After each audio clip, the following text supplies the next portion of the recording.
ભરૂચનગર સેવા સદનની ડમ્પિંગ સાઇટનો વિવાદ યથાવત રહ્યો છે। તંત્ર દ્વારા જેબી મોદી પાર્ક નજીકની ખુલ્લી જગ્યામાં કચરો ઠાલવતા આસપાસની સોસાયટીના રહીશોએ વિરોધ નોંધાવ્યો હતો। ભરૂચ શહેરના કચરાનો નિકાલ કરવા માટે હંગામી ધોરણે ચાલતી થામ ગામની સાઇટ સ્થાનિકોએ બંધ કરાવી દેતા એક સપ્તાહ ઉપરાંતથી કચરાના ઢગલા થઈ ગયા છે।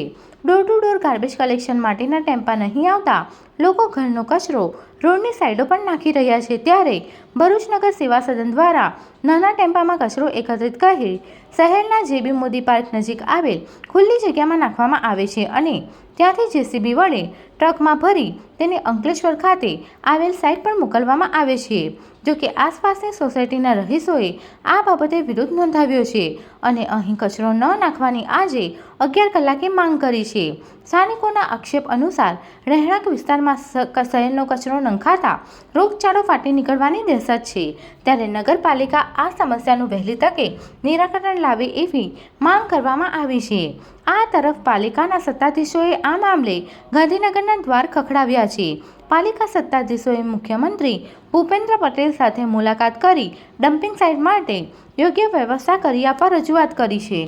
અહીંયા કચરો આખા ગામનો ઉઠાવીને અહીંયા નાખેલો છે અને એને જ પાછું આખી સિટીનો લઈને બધા અહીંયા ડ્રમ ખાલી કર્યા ને એ પાછા ભરીને લઈ જવાના છે, બરાબર। તો એ અહીંયા આ જગ્યા પર અહીંયા ગાડી ખલવા અહીંયા કોઈ માણસ જ નથી રહેતો, એ લોકો એવી રીતે અહીંયા આખો ગામ છોડીને અહીંયા ખાલી કરવાનો અહીંથી ભરી જવાનો, તો અહીંયા કોઈ રહેતું જ નથી એવું વિચારે છે લોકો।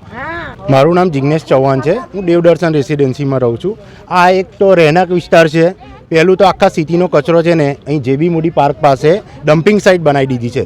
જ્યારે નગરપાલિકાને કોઈ જગ્યા મળતી નથી તો સિટી એરિયામાં ડમ્પિંગ સાઇટ બનાવી દીધી છે। બીજું કે આજે આપણે ગવર્મેન્ટને ટેક્સ આપીએ છીએ, નગરપાલિકાને ટેક્સ ભરીએ છીએ, ટેક્સ ભરવા છતાં પણ આજે કચરાના જે ગાડી આવે છે ડોર ટુ ડોરવાળા એ પૈસા લઈને કચરો લઈ જાય છે। એનું પ્રૂફ આજે જ મેં ચીફ ઓફિસર સાહેબને રૂબરૂમાં આપ્યું છે, એમને પણ એક્સેપ્ટ કર્યું છે કે ના વાત સાચી છે અત્યારે। એટલે મતલબમાં પૈસા આપીને પણ પબ્લિકે મૂર્ખું જ બનવું છે।